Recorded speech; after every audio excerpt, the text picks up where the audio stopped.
ಜಾದೂಗಾರರು ಗಿಲಿಗಿಲಿ magic Udupi ವೇದಿಕೆಗೆ ಆಗಮಿಸಬೇಕು. ಹಾಗೆ ಪೋಷಕರ ಕುಮಾರಿ ಶ್ರೀಮತಿ ಭಗವತಿ ಅವರು ಕೂಡ ವೇದಿಕೆಗೆ ಆಗಮಿಸಬೇಕಂತ ವಿನಂತಿಸಿಕೊಳ್ತಾ ಇದ್ದೇನೆ. ಸುಂದರ ಸರಳ ಕಾರ್ಯಕ್ರಮದ ಅತಿಥಿಗಳಾಗಿ ಬಂದಿರುವ ವರದೇಶ್ ಹಿರೇಗೌಡ ಗೋವಿಂದ ಪೈ ಸಂಶೋಧನಾ ಕೇಂದ್ರದ ನಿರ್ದೇಶಕರಾಗಿದ್ದಾಗ ತಾವು ಅನೇಕ ಸಾಂಸ್ಕೃತಿಕ ಕಾರ್ಯಕ್ರಮಗಳನ್ನು ಹಮ್ಮಿಕೊಂಡಿದ್ದೀರಿ, ಸಂಘಟಿಸಿದ್ದೀರಿ. ಕಲಾ ಪ್ರೇಮಿಗಳಾಗಿದ್ದ ತಾವು ಮಾಂಡ್ಯ ಗಾಂಧಿಯನ್ ಸೆಂಟರ್ ಇದರ ನಿರ್ದೇಶಕರಾಗಿದ್ದೀರಿ. ತಾವು ಲೇಖಕರು, ವಿಮರ್ಶಕರು, ಸರದೇವರು, ಕಲಾ ಪೋಷಕರು. ತಮಗೆ ತಮ್ಮ ಪರಿಚಯ ಇಲ್ಲದವರಿಗೆ ಯಾರೂ ಇಲ್ಲ ಅಂತ ನಾನು ಕೊಡ್ತೇನೆ. ಆದರೆ ಔಪಚಾರಿಕವಾಗಿ ತಮ್ಮನ್ನು ಪರಿಚಯಿಸಬೇಕು ಅನ್ನೋ ಒಂದು ದೃಷ್ಟಿಯಿಂದ ಪರಿಚಯಿಸ್ತಾ ಇದ್ದೀನಿ. ಇಷ್ಟು ಪರಿಚಯ ನಿಮಗೆ ಸಾಕು. ಇನ್ನು ಮುಂದೆ ಅವರನ್ನು ನೋಡಿದಾಗ ಅವರ ಕಾರ್ಯ ಕ್ಷೇತ್ರವನ್ನು ನಾವು ಗಮನಿಸಿದಾಗ ನಮಗೆ ತಿಳಿದು ಬರ್ತದೆ ಅಂತ ಹೇಳಿ ಇನ್ನೊಬ್ಬ ನಮ್ಮ ಜೊತೆಗಿರುವ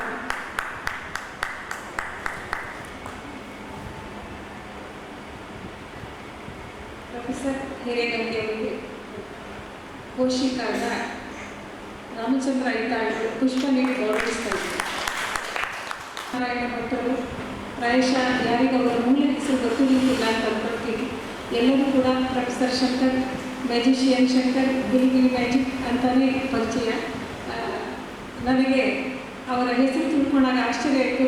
ನಮ್ಮ ಪರಿಚಯ ಬಹಳ ಹಳೆಯದು, ಸುಮಾರು ಒಂದು 20-30 ವರ್ಷಗಳ ಹಿಂದಿನಿಂದ ನಾವು ಪರಿಚಿತರು. ಆದರೂ ಕೂಡ ನನಗೆ ಅವ್ರ ಹೆಸರು ಗೊತ್ತಾಗಿದ್ದು ಈಗೀಗ 2 ದಿವಸಗಳ ಹಿಂದೆ. ಅವರು ಕೂಡ ನಮ್ಮ ಕರೆಯನ್ನು ಮನ್ನಿಸಿ ನಮ್ಮ ಜೊತೆಗಿದ್ದಾರೆ. ನಾನು ಅವರ ಪರಿಚಯವನ್ನು ಹೆಚ್ಚೇನು ಮಾಡೋದಿಲ್ಲ. ಅವರು ವಿದ್ಯಾರ್ಥಿ ದೆಸೆಯಲ್ಲಿದ್ದಾಗಲೇ ಕರ್ನಾಟಕದ ಏನು ಜಗತ್ತಿನ ಒಬ್ಬ ಜಾದೂಗಾರರು ಎಂದೇ ಆವಾಗಲೇ ಪರಿಚಿತರಾಗಿದ್ದರು. ಮನಃಶಾಸ್ತ್ರದಲ್ಲಿ ಅವರು ಪದವಿಯನ್ನು ಪಡೆಯುವ ಜೊತೆಗೆ ಆ ಅವಧಿಯಲ್ಲೇ ಅವರು ಒಬ್ಬ ಪ್ರಸಿದ್ಧ ಮ್ಯಾಜಿಷಿಯನ್ ಅಂತ ಪ್ರಸಿದ್ಧರಾಗಿದ್ದರು. ಈಗಂತೂ ಗೊತ್ತೇ ಇದೆ, ಮದ್ಯಪಾನ ಅಥವಾ ಈ ದುಶ್ಚಟಗಳನ್ನು ನಿವಾರಿಸುವುದಕ್ಕಾಗಿ ಅನೇಕ ಕಾರ್ಯಕ್ರಮಗಳನ್ನು ಉಚಿತವಾಗಿ ಶಾಲಾ ಕಾಲೇಜುಗಳಲ್ಲಿ ಸಾರ್ವಜನಿಕರಿಗೆ ನಡೆಸ್ಕೊಂಡು ಬರ್ತಾ ಇದ್ದಾರೆ. ನಾವು ಕೂಡ ಅವರ ಕೈ ಜೋಡಿಸಿದ್ದೇವೆ ಒಂದೆರಡು ಕಾರ್ಯಕ್ರಮಗಳಲ್ಲಿ. ಪೋಷಕ ಅವರು ಇವತ್ತು ನಮ್ಮ ಜೊತೆಗಿದ್ದಾರೆ. ಅದರ ಜೊತೆಗೆ ಸಿಂಡಿಕೇಟ್ ಬ್ಯಾಂಕಿನ ಔದ್ಯಮಿಕ ಮಾಂತ್ರಿಕ ಎನ್ನುವ ಒಂದು ಹುದ್ದೆಯನ್ನು ನಿಭಾಯಿಸ್ತಾ ಬ್ಯಾಂಕಿನ ಉದ್ಯೋಗಿಯಾಗಿದ್ದರು. ಈಗ ಅವರ ಇಡೀ ಫ್ಯಾಮಿಲಿ, ಅವರ ಇಡೀ ಕುಟುಂಬ ಈ ಮ್ಯಾಜಿಕ್ ಅಥವಾ ಜಾದೂವಿನಲ್ಲೇ ತೊಡಗಿಸಿಕೊಂಡಿದ್ದಾರೆ.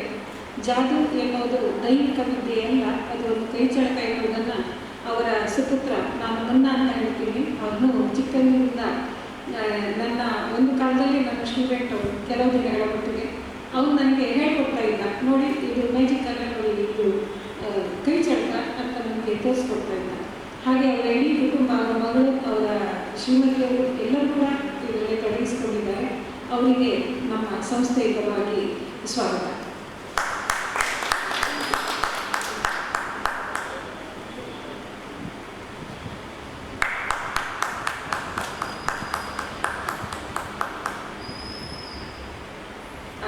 ಈಗ ರಾಜಶೇಖರ್ ಹೆಬ್ಬಾರ್ ಅವರ ಪರಿಚಯ ಇಲ್ಲದವ್ರು ಯಾರೂ ಇಲ್ಲ.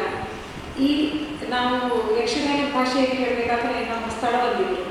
ನಾವು ಏನು ಕಾರ್ಯಕ್ರಮ ಮಾಡಬೇಕಾದ್ರೂ ಈಗ ತಾನು ಮಾತಾಡ್ತಾ ಇದ್ದೀವಿ, ಕಲೆಗೆ ಗೌರವ ಇರುವಂತಹ ಕಲಾವಂತರು ಇರುವಂತಹ ಜಾಗದಲ್ಲಿ ಕಾರ್ಯಕ್ರಮ ಮಾಡಿದರೆ ಮಾಡುವವರಿಗೂ ಗೌರವ, ನೋಡುವವರಿಗೂ ಗೌರವ ಅಂಥ ಒಂದು ಜಾಗದಲ್ಲಿ ನಾವು ಕಳೆದ 3-4 ವರ್ಷಗಳಿಂದ ನಮ್ಮ ಚಟುವಟಿಕೆಗಳನ್ನು ನಡೆಸ್ತಾ ಬಂದಿದ್ದೇವೆ.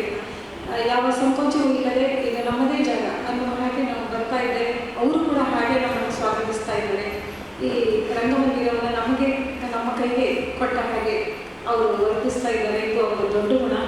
ಅವರಿಗೂ ಕೂಡ ನಮ್ಮ ಸಂಸ್ಥೆಯ ಪರವಾಗಿ ನಾನು ಸ್ವಾಗತಿಸ್ತಾ ಇದ್ದೇನೆ. ಅವರು ಈ ಯಕ್ಷಗಾನ ಕಲಾಕೇಂದ್ರದ ಮುಖ್ಯಸ್ಥರು, ಕಲಾವಿದರು. ಇವತ್ತು ಚಿಕ್ಕ ಮಕ್ಕಳ ಜೊತೆಗೆ ಅವರು ಯಕ್ಷ ನರ್ತನವನ್ನು ಮಾಡುವಾಗ ನಾನು ಅಂದ್ಕೊಂಡೆ, ಏನು ಈ ವಯಸ್ಸಿನಲ್ಲಿ ಕೂಡ ಅವರಿಗೆ ಎಷ್ಟೊಂದು ಉತ್ಸಾಹ ಇದೆ ಅಂತ ರಾಜಶೇಖರ್ ಹೆಬ್ಬಾರ್ ನಮ್ಮೊಂದಿಗಿದ್ದಾರೆ. ಅವರಿಗೆ ಸ್ವಾಗತ. ಕಾರ್ಯಕ್ರಮವನ್ನು ಉದ್ಘಾಟನೆ ಮಾಡುವರೆ ವೇದಿಕೆಯಲ್ಲಿರುವ ಗಣ್ಯರಲ್ಲಿ ದೀಪ ಬೆಳಗಿಸುವುದರ ಮೂಲಕ ಉದ್ಘಾಟಿಸಬೇಕಂತ ವಿನಂತಿಸಿಕೊಳ್ತಾ ಇದ್ದೀನಿ.